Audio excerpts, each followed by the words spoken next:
Bonjour tout le monde. Salaamaaleykum wa rahmatulah.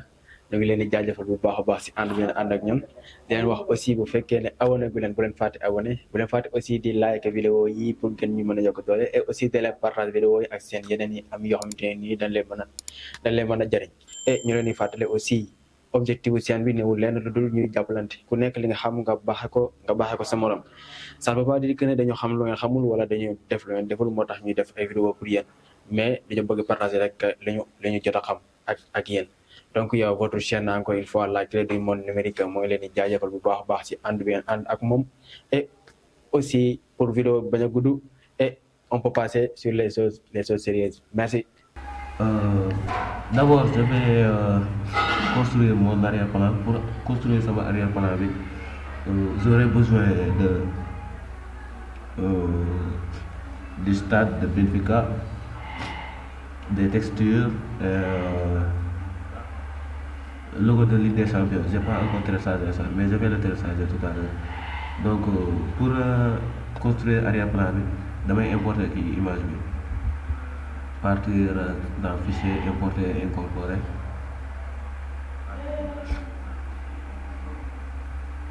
On va prendre cette photo-ci et on va l'importer.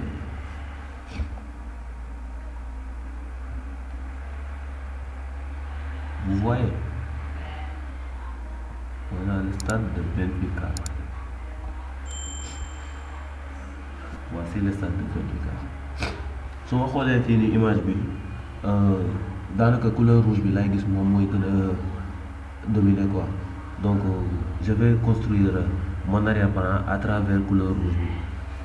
Pour ça damay ñëw fii nii si rond bi nii am trait bi si digg bi ma sélectionné def couleur unie. Couleur unie, on va choisir le rouge et on met sur OK.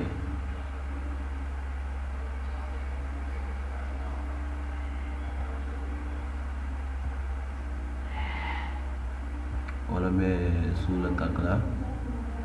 On choisit l'image. On va dans les modes de fusion et on met ça sur produit. Vous voyez, am na suñu première partie écran. Après ça on va créer un masque. On va créer un masque à travers cette icône là qui est dans le panneau des calques. On appuie une fois et on prend l'outil pinceau. L'outil pinceau, ça est là. On choisit les paramètres du pinceau, on choisit l'épaisseur.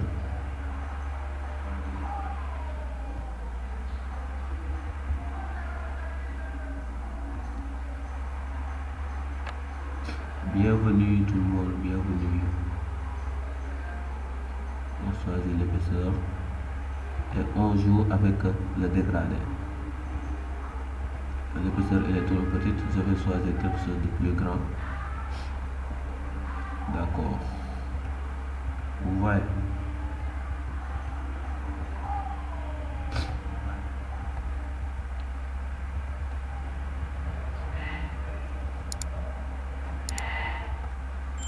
À première vue, ça va vous paraître bizarre, mais bon.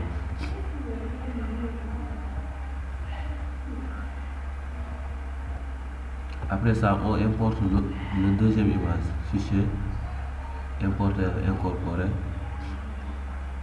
On choisit celui-là, celui où on voit tout le stade. On le met tout en haut,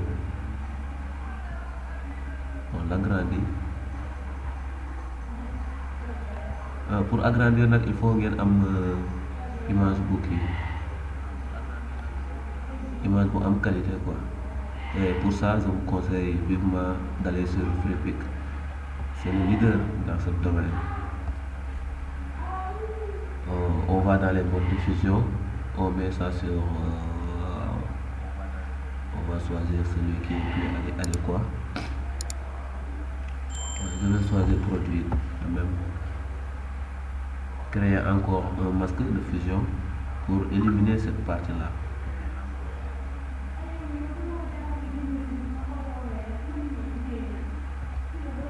Vous voyez?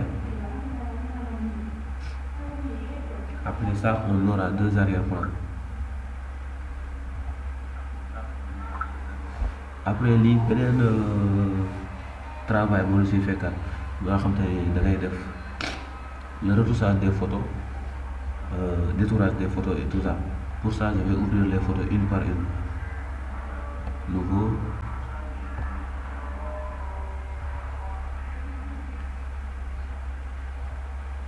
Puisque BLPK mooy accueillir, je vais commencer par les photos des jours de BLPK. Moustapha, c'est qui ce joueur-là? Qui mooy kan? On va d'abord déverrouiller le calque. Et puisque moi j'ai Photoshop 2024, j'ai la possibilité de supprimer directement l'arrière-plan ou de sélectionner le sujet à travers ce bar-là. Je vais choisir sélectionner le sujet parce que maintenant déborder. On reste, ça tourne, ça tourne, ça tourne. Et voilà, on a un détourage parfait. Perfect.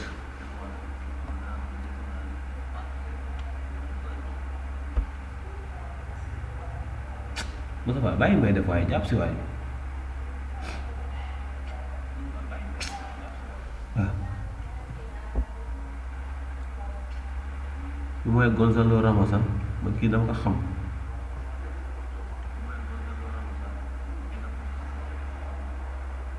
D'accord, on va prendre les autres images. Après, je vais voir les autres joueurs quoi. On laaj ba sonn. Je vais prendre celui-là de Otamendi.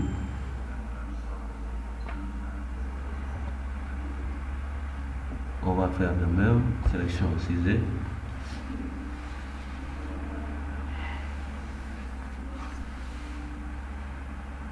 Ça tourne, ça tourne.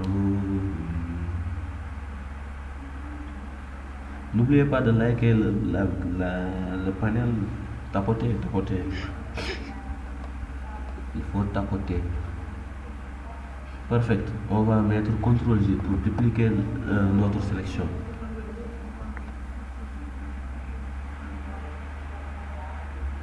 Voilà. On masque celui du bas.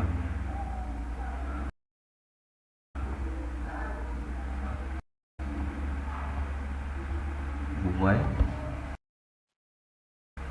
On a un détourage parfait qui se nomme Otamendi. On va cliquer, drag and drop, cliquer, glisser dans notre composition. C'est pas celui-là, c'est pas celui-là non plus. C'est ici. Vous voyez, on a notre Otamendi.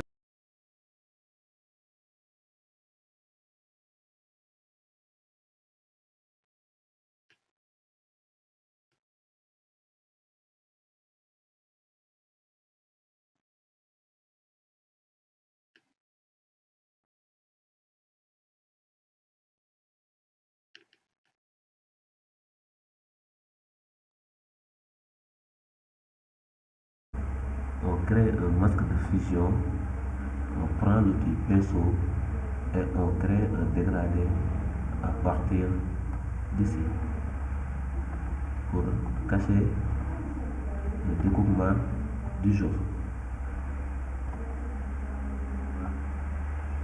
Ouais.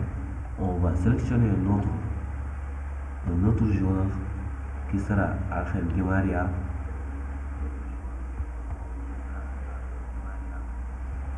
On ouvre ça, puis ce sera une photo un peu difficile à détourner puisque vous voyez les cheveux là, mais on va essayer de faire de notre mieux.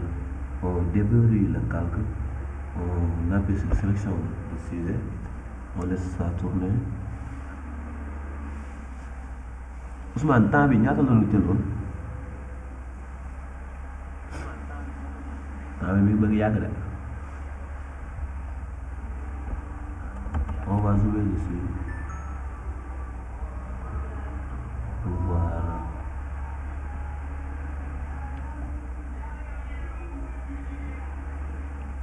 cheveux. Ah, pourtant on a quelques détails. Mais on va prendre cet outil-là pour lisser la sélection.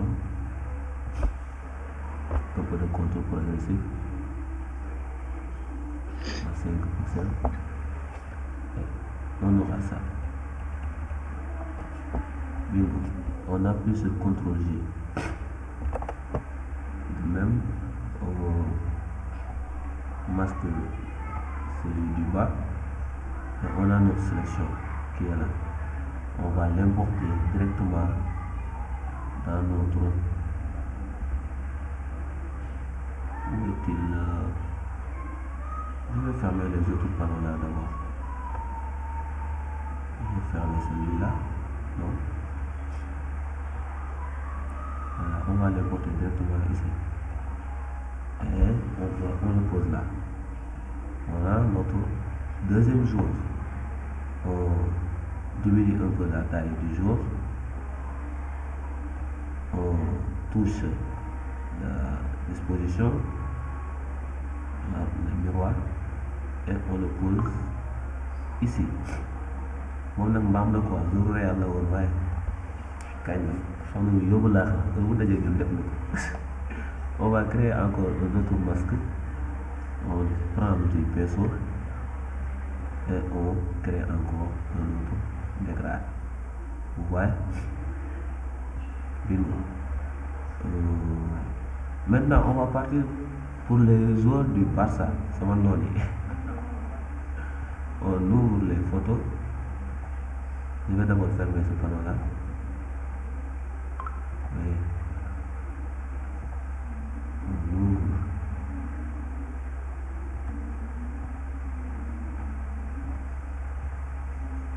Celui-là de Lamine Yamal. Je vais prendre celui de Lamine Yamal et de Rafinha. Vous voyez? On ouvre cette photo-là. On appuie sur sélectionner. On débrouille d'abord le talc.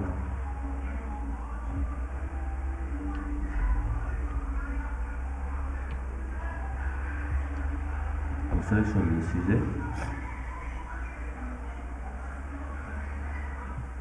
Moussa Fall, tapote le live, tapote. C'est aujourd'hui mousse. On a une sélection parfaite, on appuie sur CTRL J. On n'aura pas besoin de retoucher les cheveux et tout ça. On masque celui de derrière. Et on aura notre photo détournée, comme ça. On la sélectionne, on l'amène ici. Et on le dépose là. Il est là. Votre Lamine Yamal.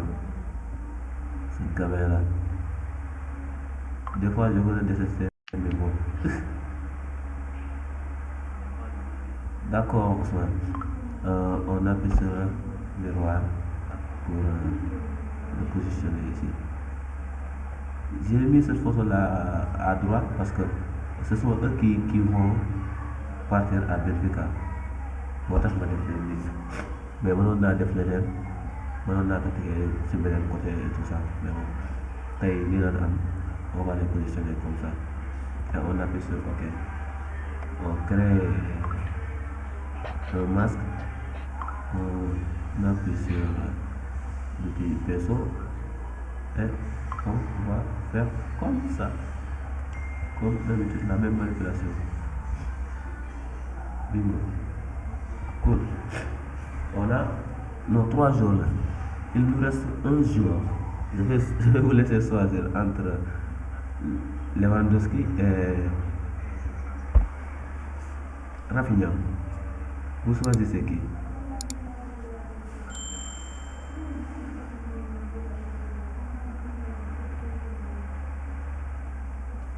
Bienvenue dans le panel. Tapotez s'il vous plaît, tapotez.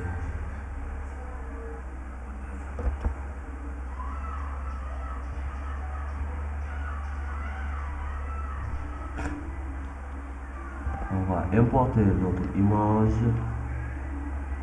celui de Rafinha,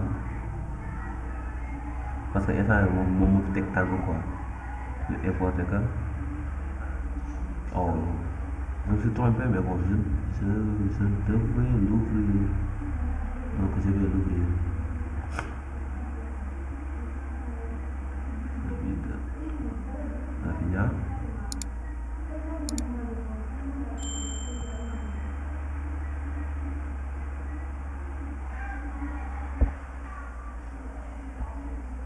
Cool, on a celui-là de Rafinha. Pour détourer photo bi, Ousmane demande beneen technique, damay utiliser beneen technique. Parce qu'il y a plusieurs façons de détourer une photo. Par rapport, on peut partir dans sélection sujet ou avec l'outil plume qui est un peu stressant et avec l'outil sélection rapide. On prend l'outil sélection rapide, on le met sur plus parce que dafa am plus ak moins soo jëlee plus bi nga sélectionné ko moom muus na quoi léegi moom da koy sélectionné rapidement du ma ko faral di utiliser parce que sélection sujet rek laay utiliser parce que fii da nga fi nekk fii di rëdd ak di waat je vais un peu augmenter l'épaisseur cool je vais sélectionner l'image puisque image bi image portrait la dina ko mën a sélectionner dina am yóbbu on start d'outil et on réduit la sélection je ne sais pas si c'est normal ou pas mais bon à peu près c'est ça.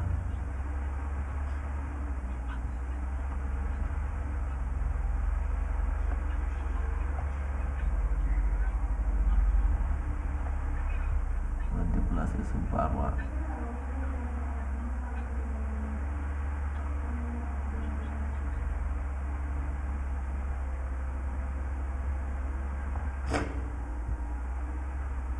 Il nous manque une image, hein?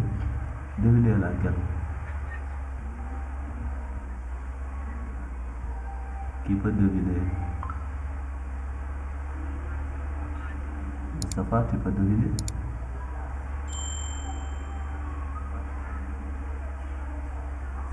Deviner.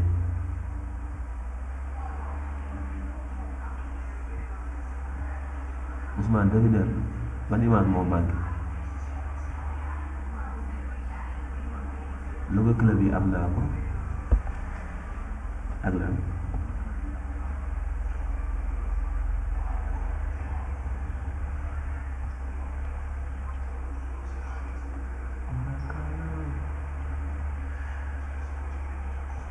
te mi ngi nii si image bii nii may defar may détouré nii de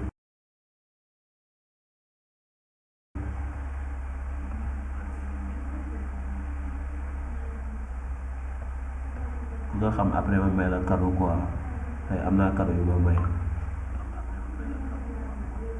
Zakaria xool Ousmane di wax waxu kii di wax waxu ballon moom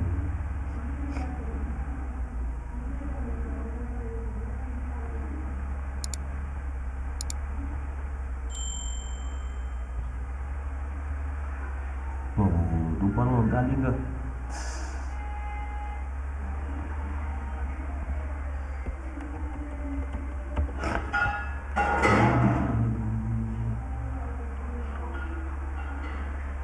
saya sudah pakai kok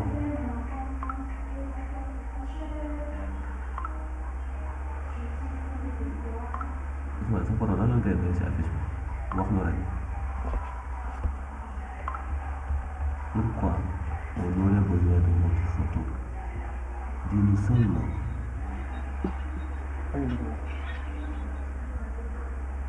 je t'écoute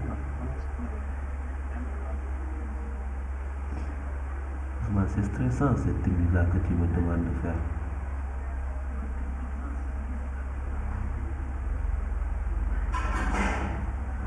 Kii du célébrer nit ay célébrer dof rek lay célébrer ay sukk ak ay wañaaroo kenn du wax brésilien yi dañu xonq quoi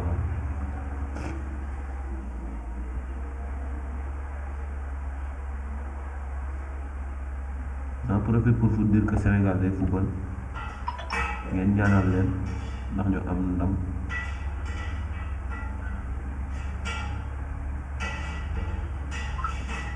am na ñaari qualification mondial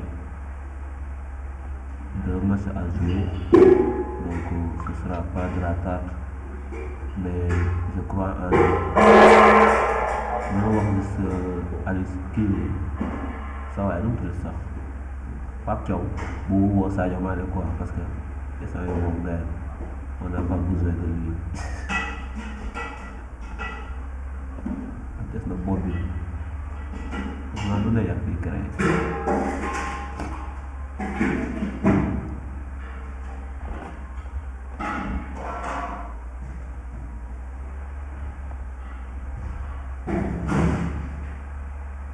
et puis sélection rapide.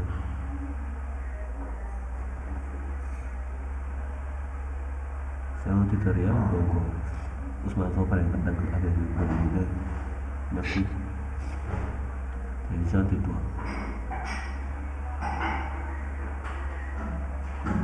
J'en profite pour saluer Matar, il n'est pas là, je pense que il est un peu occupé. Je le salue de passage.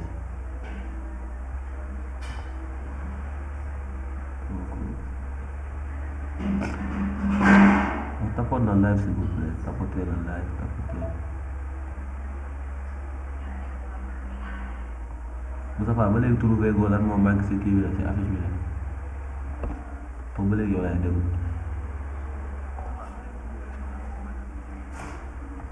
Contrôle si je suis fatigué là. Vous voyez ce que j'ai logo bi ok.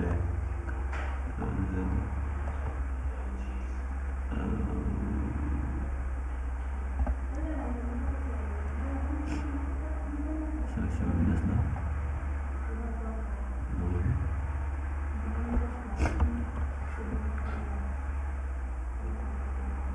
Excusez-moi dama soj de mooy loolu.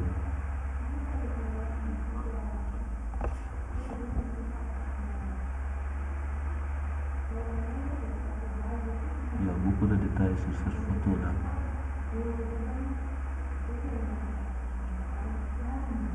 Ah, t'as trouvé quelque chose, hein? Le logo de Champions League.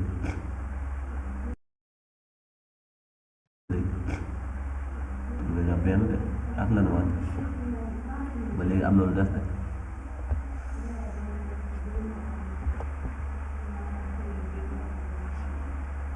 Bonjour Fofana Mohamed, comment vas-tu?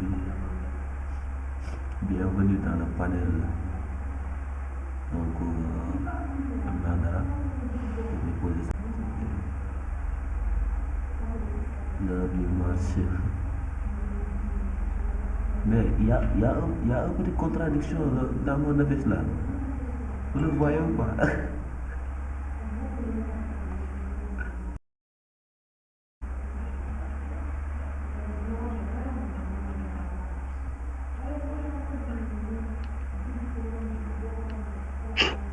Moo xam gars yi am na ay graphisme ou pas.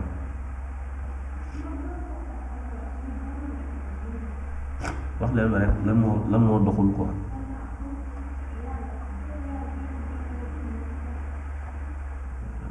Comme ça position image yi aussi ça joue quoi.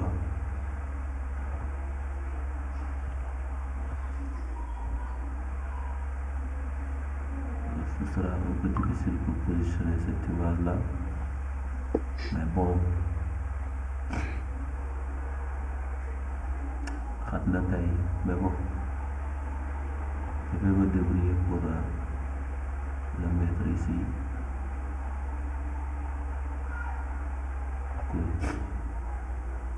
Je vais créer un masque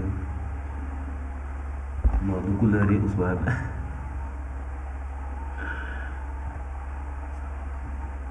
C'est pas les couleurs, loin de là.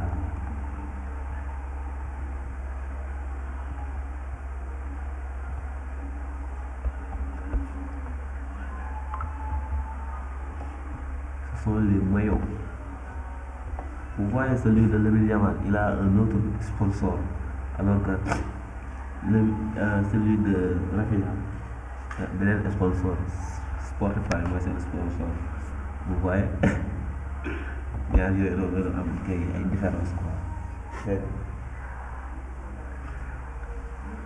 Concernant image bi ma doon wax dafa manqué mais bon ce sera pas nécessaire ma def ko fi gazon yi laa doon wax quoi parce que y en a des affiches où on met des gazons pour que les joueurs yi nekk si taxaw si et tout ça mais j'en aurai pas besoin ici puisque ce sera juste une affiche de fond de caaxaan xam nga tu vois on le fait pour nous. Après ça, on a tous les images. On va prendre les logos des équipes. On va commencer par celui de BFK.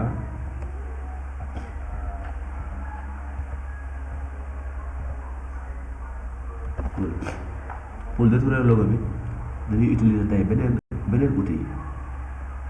Ousmane, devinez ban outil là. On va utiliser un autre outil.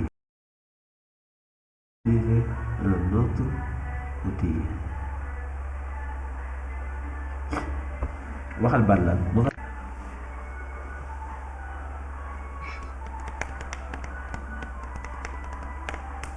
je vous écoute. Ban outil laa war a utiliser.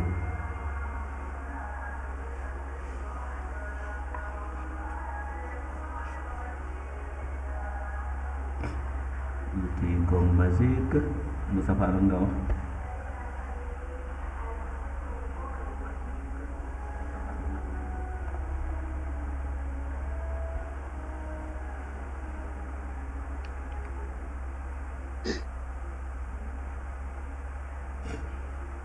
Zakaria, merci pour les cadeaux. Pour détruire le logo, tu me proposes d'utiliser quel outil? On a plusieurs outils. On a l'outil plume, l'outil sélection directe, l'outil sélection rapide, l'outil sélection sujet. Et quel outil? Ousmane a dit l'outil comme magique.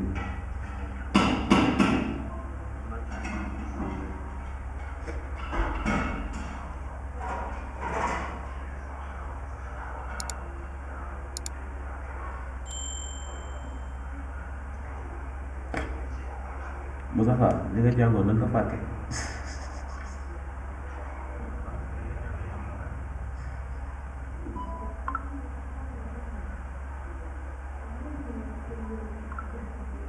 Merci Zakaria pour les tapotements. Donc on va avancer. On va prendre l'outil baguette magique. Ousmane a un peu confondu les trucs. L'outil baguette magique. Pour utiliser l'outil baguette magique, c'est un peu simple quoi. Il suffit juste de cliquer dans la couleur que tu veux sélectionner et on inverse la sélection. On met CTRL J pour sélectionner son logo et on masque celui du bas. Vous voyez? C'est-il pas beau ça? C'est facile ça, hein? Wax leen rek c'est pas facile. Donc on a notre logo, celui de BFK. On l'amène ici. On le dépose. On le rétrécit un peu.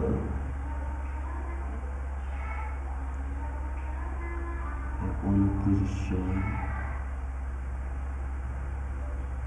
là. Terminé. On a le logo BFK. On va sélectionner l'autre. On va ouvrir le logo du Barça.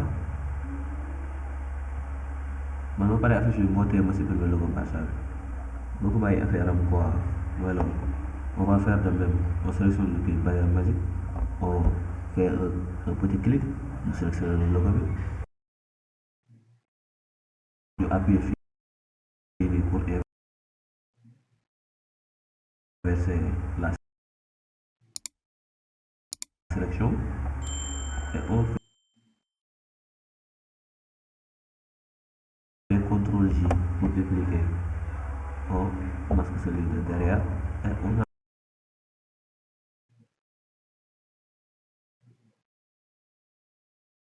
un autre logo. C'est facile, hein? Je vais essayer d'avancer quoi, de partir très vite. Je vais fermer cette fenêtre-là. Plus celui-là. Oui. Ah, on va avancer vite. Gudd na te mooy loolu reeraguma j'ai un peu faim là.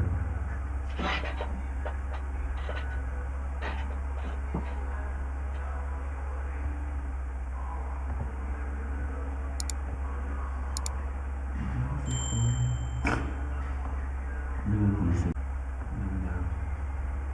Je vais pousser là.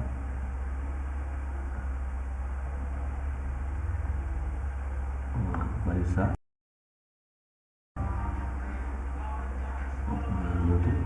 On le met ici. On va placer ça un peu.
Vous m'entendez toujours? Hein?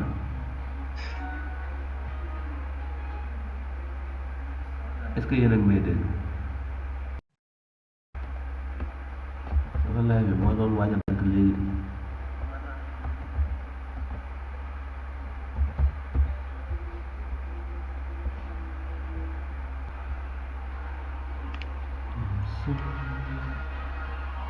Quoi loo tax may laajte ba xam vous m'entendez toujours ou pas.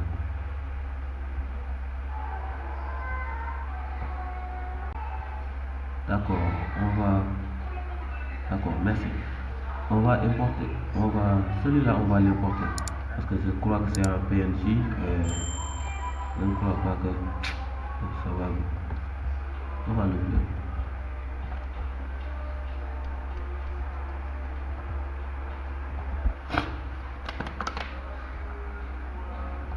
On sélectionne ça avec ciseaux pour aller très vite. On sélectionne ça avec ciseaux pour aller très vite.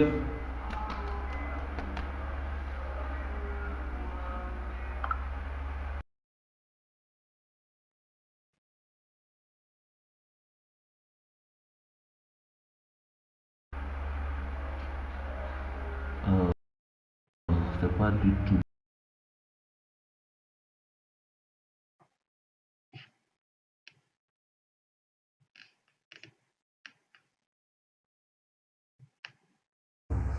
Besoin.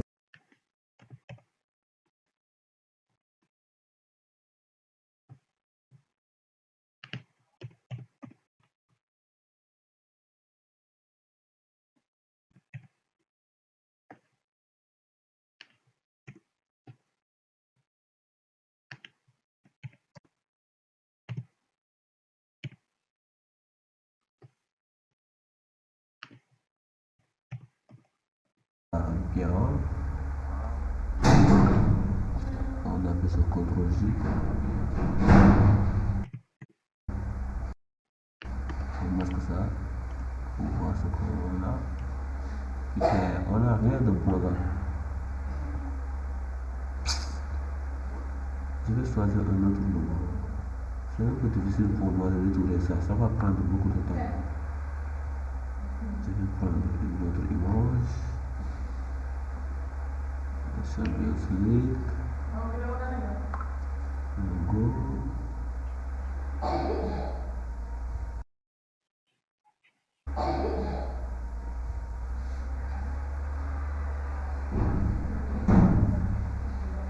merci Steve yaa ma gënal boy yooyu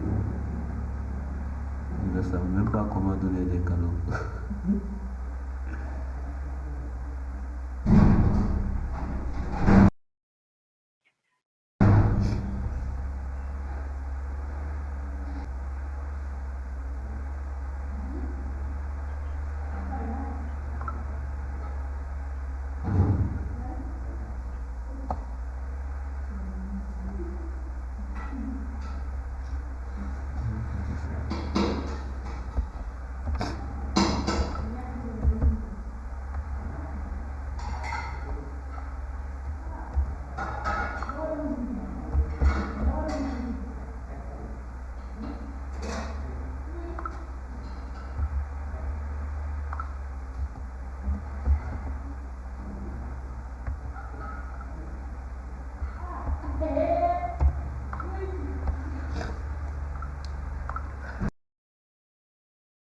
dëggal de connexion bi moo yéex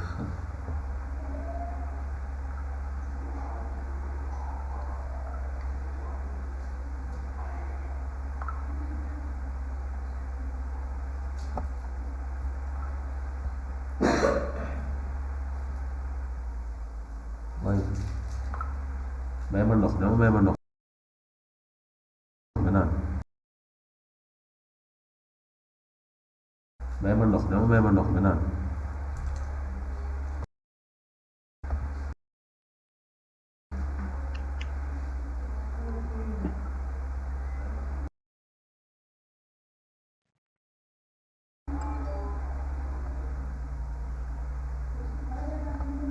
Moustapha faut me dire sama gars de tapote le live s'il vous plaît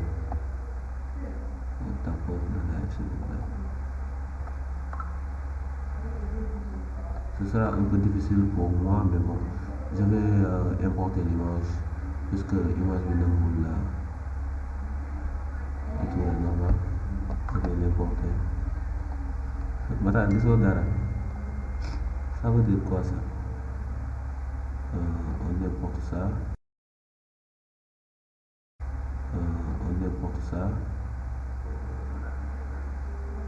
si on part dans les modes de fusion on choisit le mode produit je crois ouais. On aura notre logo comme ça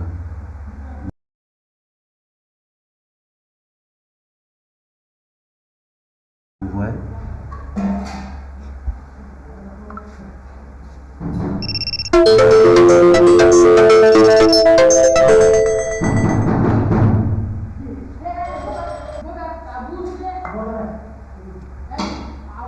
connexion bi mi ngi dagg de maa ngi jégalu de sama gars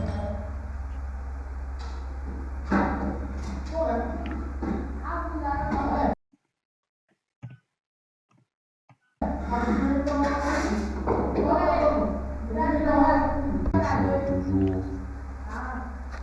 je m'excuse problème technique est-ce que vous voyez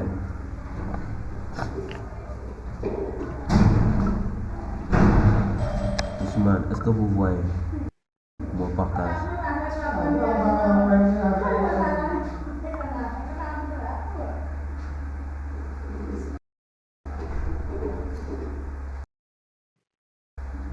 non j'ai le logo je l'ai déjà détourné mais j'avais un petit problème technique Ibrahima naka ma bon kay on a notre logo le voilà cool selon vous me conseillez de le positionner où j'aurais aimé am logo bu nga xam ne background bi fii lay nekk quoi couleur blanc lay nekk bii moo fa disponible loolu mënuma woon am beneen quoi Matar comment ça tu ne vois pas le partage comment ça tu ne vois pas le partage peut-être que tu as un problème de connexion ou bien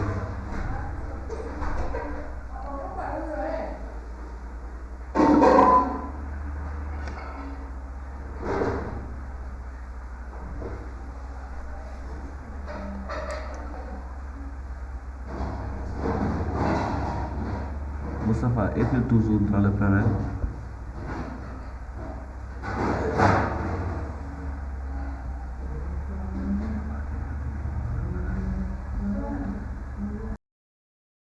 L'heure du match là. Parce que j'ai demandé à Moustapha, mais il ne m'a pas répondu.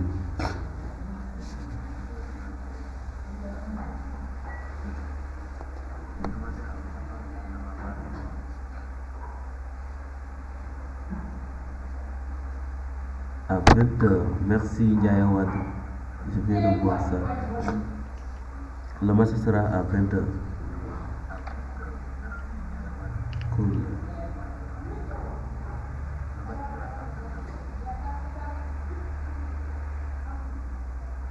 Merci. Donc, si je positionne ça en haut, mais ça ne va pas marcher. Donc je vais mettre ça ici. C'est pas grave.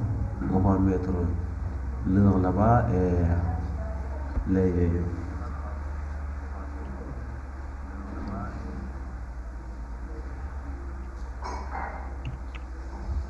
D'abord, on va prendre l'outil texte.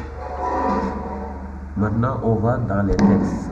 On va prendre l'outil texte horizontal.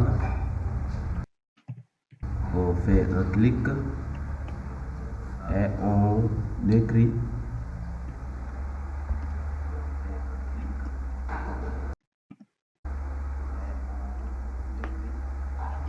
l'heure du match.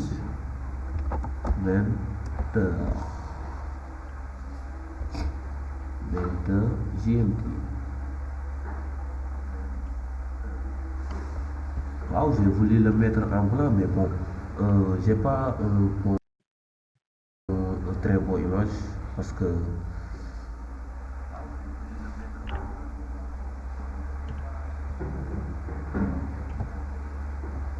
je vais essayer de voir ça, faire une incrustation de couleur et voir ce que ça va donner. J'ai pas détourné l'image. J'ai pas détourné l'image. Je cherchais de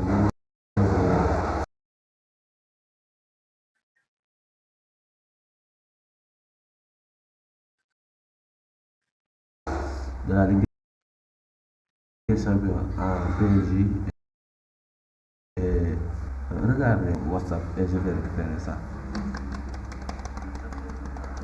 Aïe.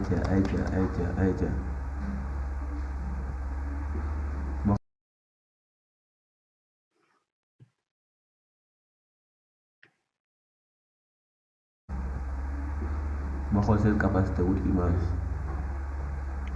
fan la toll.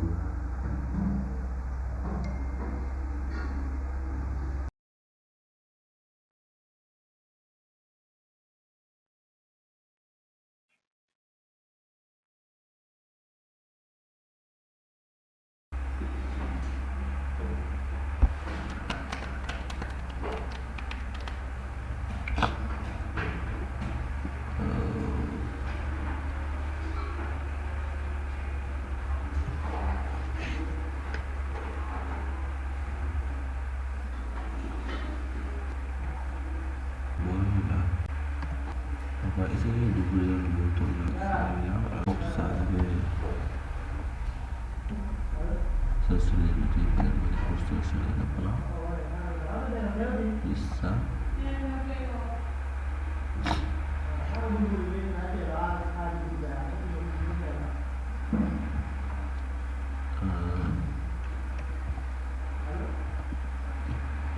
Devinez quoi? Je viens de tester quelque chose et ça a marché. C'est bizarre.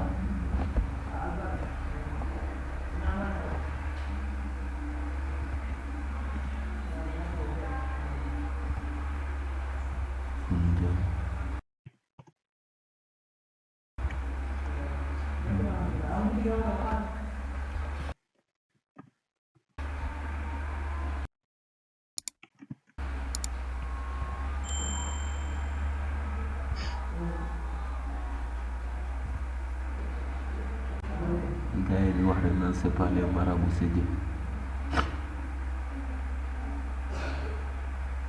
truc comme magique. Je ne crois pas que ça va marcher, quoi, Ousmane.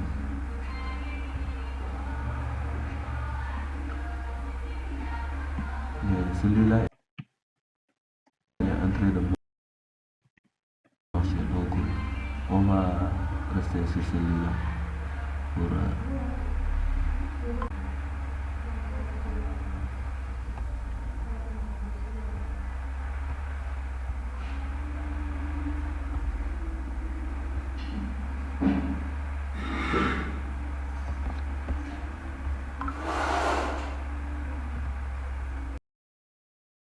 De me poser un peu de soucis, mais je vais le refaire. loolu su nekkoon du mënul defar sax waaw mais mën nañ ko defar quoi. Je vais faire CTRL J et casser ça. J'ai mon Champions League. Donc je pense ça ici. Vous voyez, il reste juste quelque chose, il me manque juste quelque chose mooy RT bi, je ne sais quoi.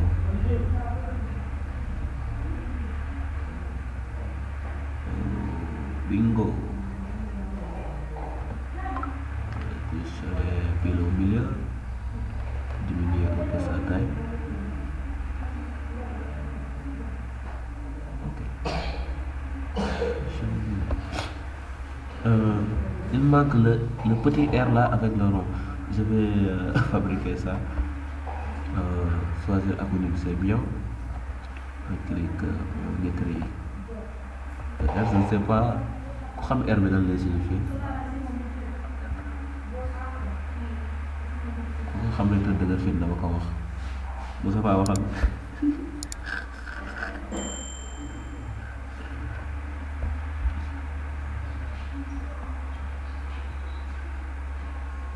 Ousmane jàppale sa copain bëgg na dugg waaye mënul dugg de. Yeah, Alpha naka waar.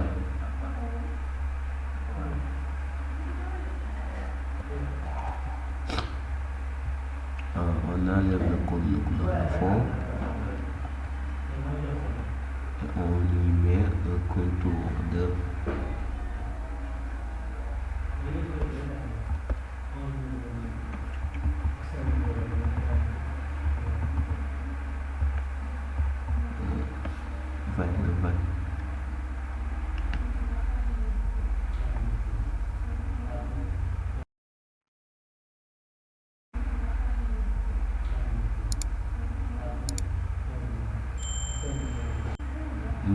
le E. Ça manque quelque chose. Ah, je ne crois pas parce que c'est un police avec un panneau. En général, ils sont comme ça, quoi. Tu vois?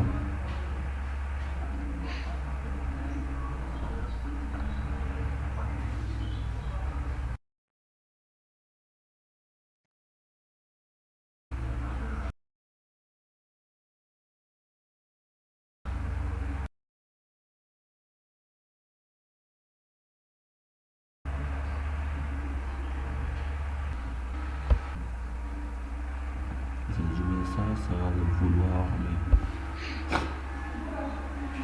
désolé.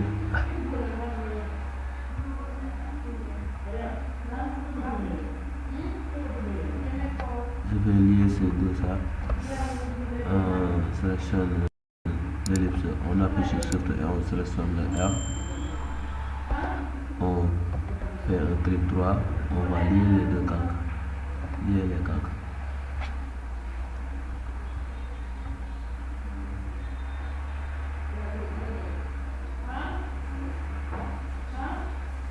On a fait 1 heure. Merci pour votre patience. Vous êtes très gentil. C'est même mieux quoi. Mais quand même, vous êtes très gentil.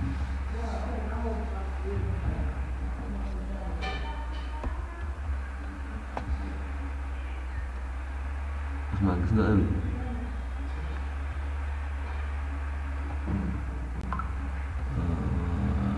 Mon contour là, il est trop grand. Celui de l'ellipse là. Je vais le diminuer.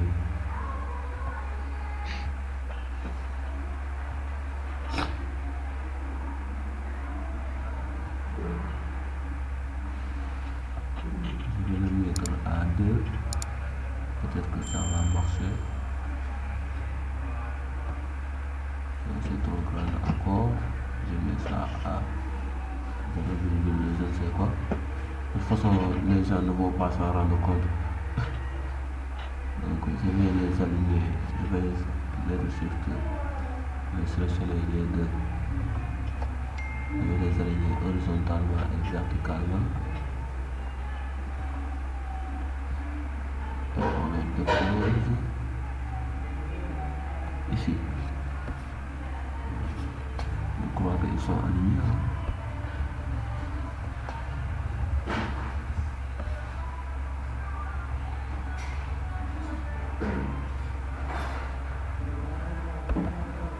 Je vais rompre les liens d'abord.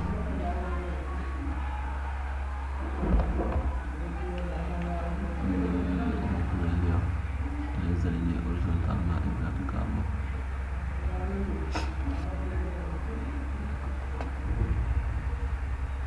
Pourquoi ça refuse de s'aligner?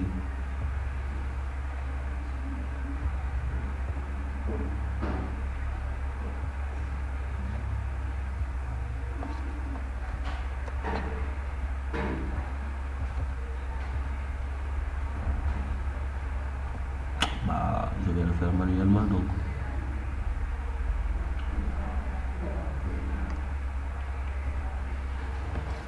Le R.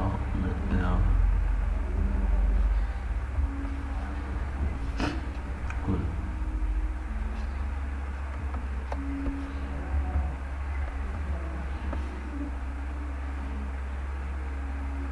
J'ai rendu le lien, mais bon, ça a refusé. Donc je l'ai fait manuellement.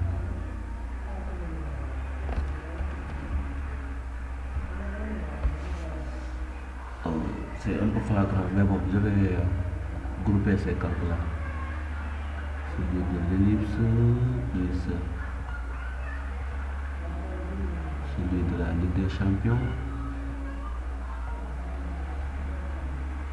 On va tous les sélectionner, on appuie sur et on les groupe. Groupe 1, on va le renommer logo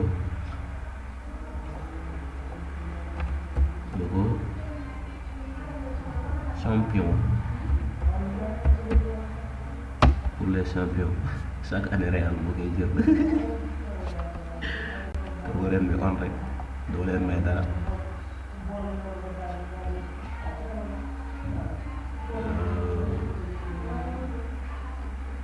Pour l'heure, je vais le mettre ici. Je vais choisir les couleurs, celui du moyen de Barça. Ce sera mieux, je crois. Voilà Ousmane, tu penses quoi?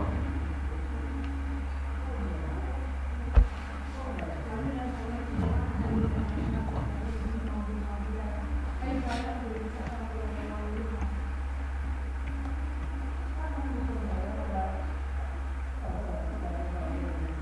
Cool. On va dans FX, contour, et on y met un contour blanche. Elle est trop grande ça. Je vais choisir ça au centre et je vais réduire la taille à 5. Souvent, tu penses que le blanc c'est mieux? Ah bon? Ah donc je vais le laisser sur blanc. CTRL Z. On a le blanc comme ça. 21 GMT. Donc Greenwich. On a le gars qui a comme le logo, d'accord. J.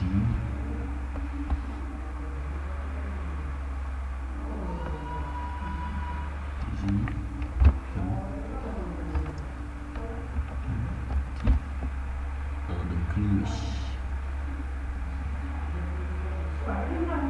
j'ai mis 2 chiens. Bon. Mariama sa yëf yi doo ko bàyyi.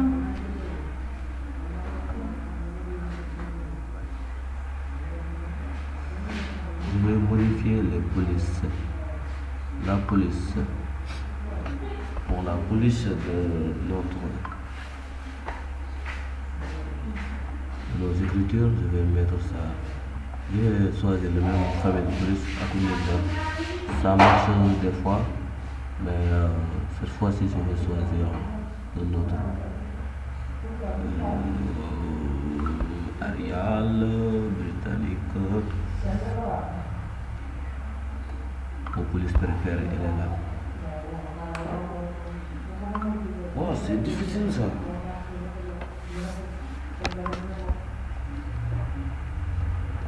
La famille.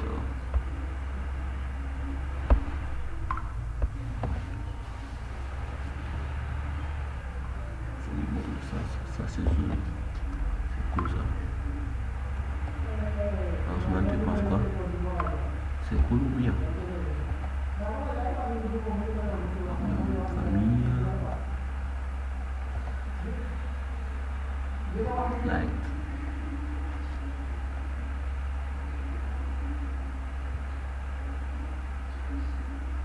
En même temps, j'ai le qui.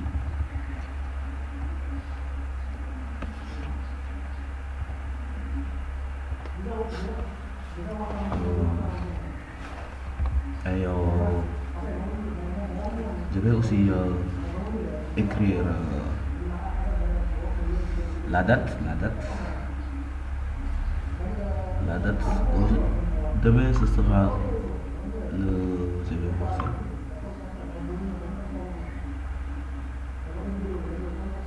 Ousmane communiqué génn na de jeudi la ñuy fay. Demain ce sera le 5. Demain ce sera le 5. Je vais écrire la date ici. Voilà, sama affiche bi nur na lu rafet de. Vous en pensez quoi?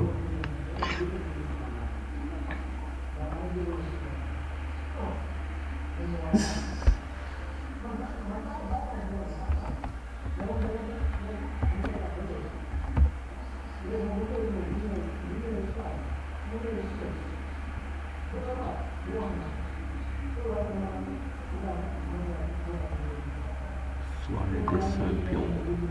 Ousmane jarul rek man xam naa ne sa xel mi ngi si xaaj bi.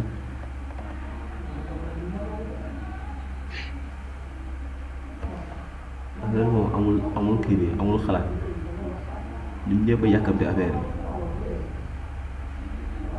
yi. yow nga profité si nga nii quoi nga tabax nii quoi wóoru.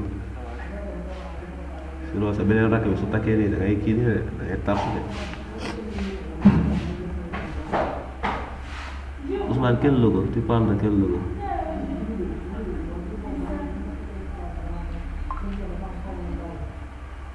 Ah, téléphone mooy priorité quoi. Mais dara après téléphone bi nga concentré aussi si chambre. Concentré aussi si chambre bi quoi wóoru mooy da lay génneewaat léegi.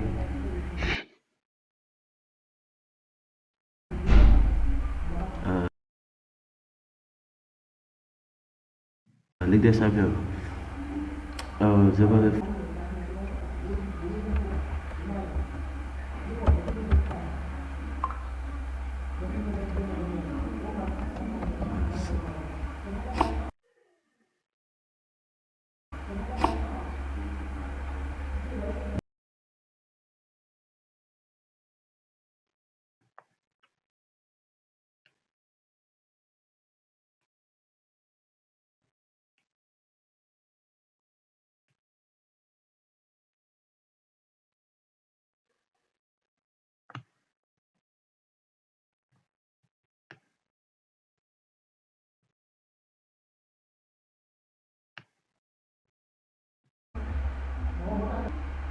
celui-là comme tu m'as suggéré.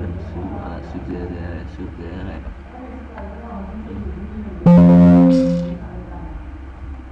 une erreur de Attention, désolé.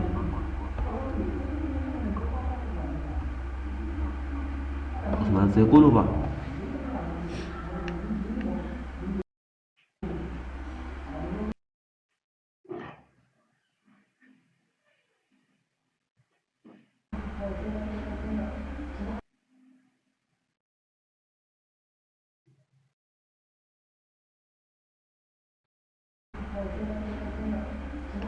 Ça manque les détails, les détails.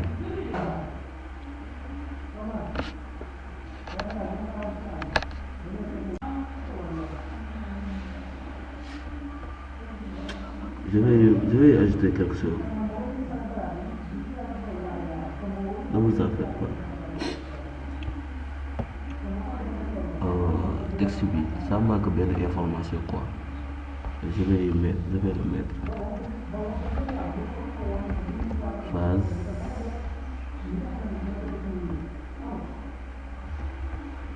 finale.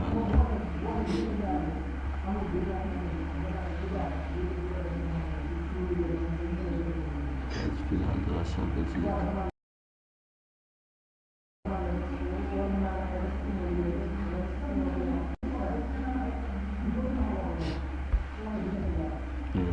C'est pas comme ça.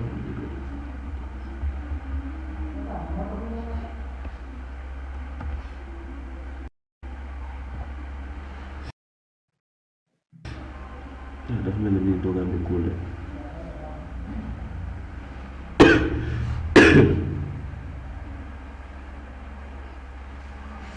les bordures, je vais voir ça.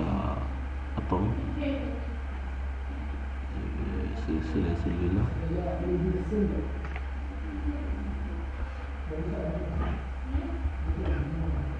Oui, ça n'a rien à voir parce que soo ko exporté après day yow normalement.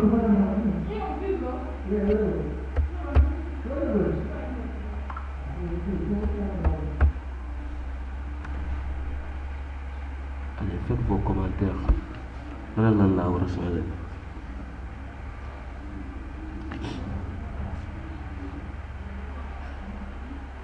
Dites quelque chose.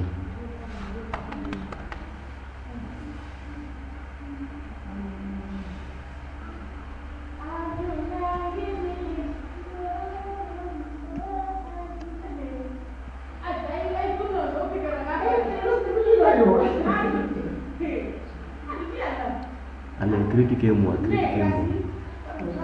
Critiquez leen ma.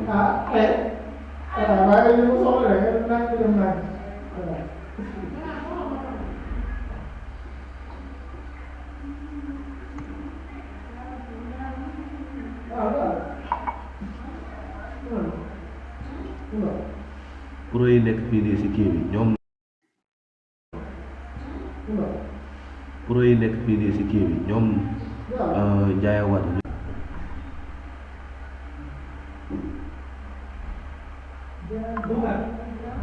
660 ça, je vais devoir faire bouger un peu la photo de Otamendi là. D'accord, je vais faire ça.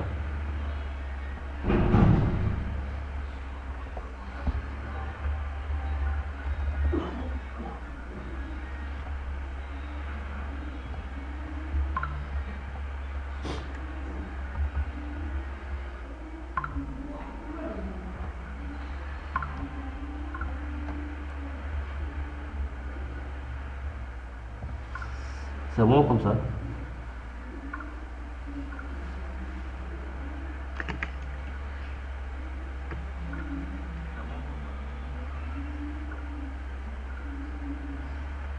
Dites quelque chose.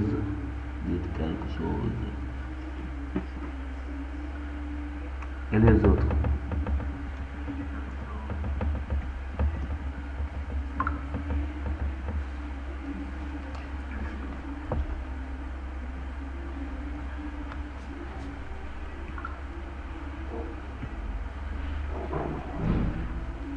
Je vous rappelle que dama lancé le concept bu ñu tuddee que ni after ndogu bi mooy que ni chaque ndogu on va vous proposer benn affiche.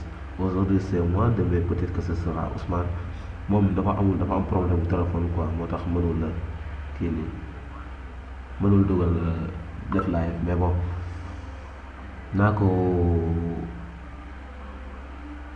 comment dirais naa ko jàppale quoi su ko defee moom mu commencé dugal ay live comme ça moom mu mettre en parfum sur les logiciels de 3D et tout ça. Concernant les autres logiciels, comme il pourra vous faire des masterclass dans le son, il est un peu calé en son, tu vois. Je partage quoi, pour partager quoi. Léegi pour am na tamit Moustapha doo war a wax am na Zakaria mu ngi fii Zaki mu ngi fii moom tamit il est calé en image et tout ça. Je vais les inviter un à un pour que ñu dispenser benn affaire quoi. Inch'Allah. Vraiment, je vous remercie d'avoir été patient parce que man samay mbir dafa yéex déjà damay toog di jël sama temps di wax ni n'importe quoi et tout ça. Donc je m'en excuse. Après su ma ko rendre naa leen ko envoyé dans le groupe je crois que ñu fi nekk nii ñu ngi si groupe AG bi on a 5 présents 5 présents yi yëpp xam naa leen ne daf mel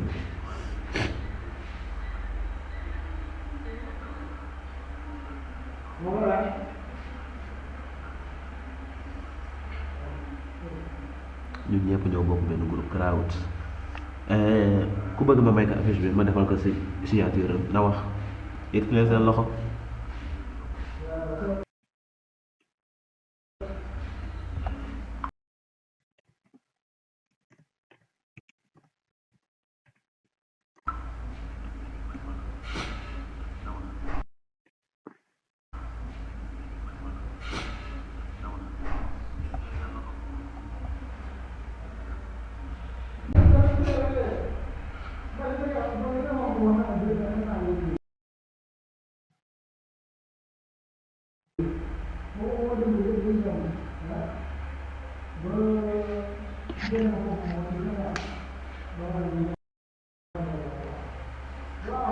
si date bi quoi pour souligner ko ou bien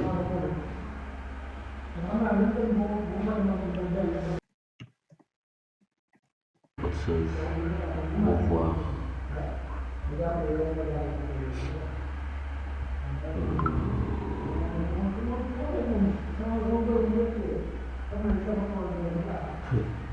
Ousmane tamit nee na seen temps bi dafa rëy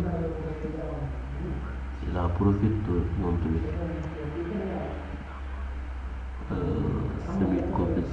semi-pause Muhammad c'est honnête mais bon je vais augmenter la taille je vais le mettre à 80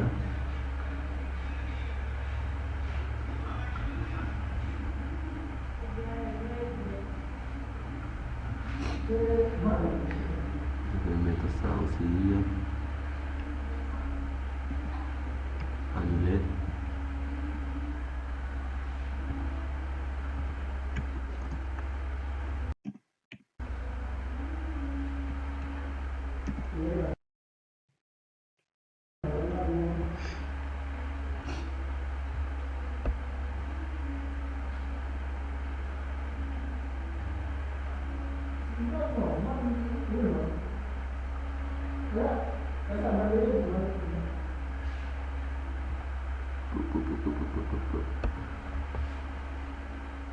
c'est bon comme ça wala ma yokkaat ko tuuti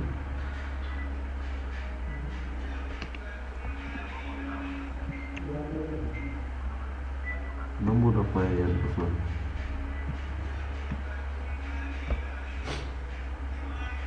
match bi jeexagul ba ñuy def nombre de points je crois